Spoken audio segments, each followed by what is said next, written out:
I love France, and you might not have noticed that I disappeared for a month or so in June to visit that favourite place of mine. You might recall the best-selling book French Women Don't Get Fat, published in 2006. Well, I'm always on the lookout for why that might be, or in fact, whether or not it's true.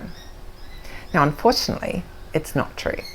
As you can see here, between 1975 and 2016, the French were on a similar obesity trend to the US, AU and UK. So French women are getting fatter, but it is true that they've been significantly slower. So they're certainly doing something a bit right. So let's talk about the key things that I've noticed. And I don't mean eating in the major tourist cities like Paris, where there is all-day dining and lots of drinking, but in the towns where there are older French people with the traditions still intact.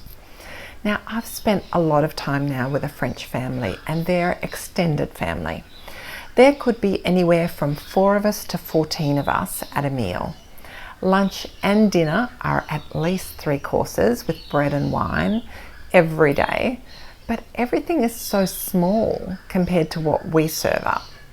It's well considered, it's tasty, it's eaten slowly and mindfully at the dining table with a tablecloth and napkins to match.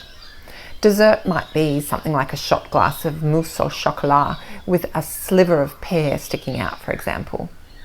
The evening ritual starts with aperitif, served at a defined time, which consisted of a small glass of champagne or other pre-dinner drink with a nibble of something, maybe nuts, but about half a cup of nuts between about 8 of us, so not very much really.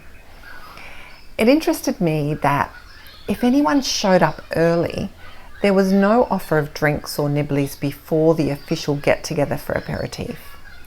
Then we moved to dinner, and we might have a cold starter like some melon and prosciutto. There's also bread on the table, followed by a protein-based course, maybe a lentil dish or meat of some kind. Sometimes vegetables are served separately from the meat course, I'm not sure why or when. Then we're onto the cheese course, which is also just a sliver, and then it's onto that dessert. We ate dinner much later than we do here, often meeting for aperitif at 8:30 p.m. But we might sit around talking or playing a board game after dinner.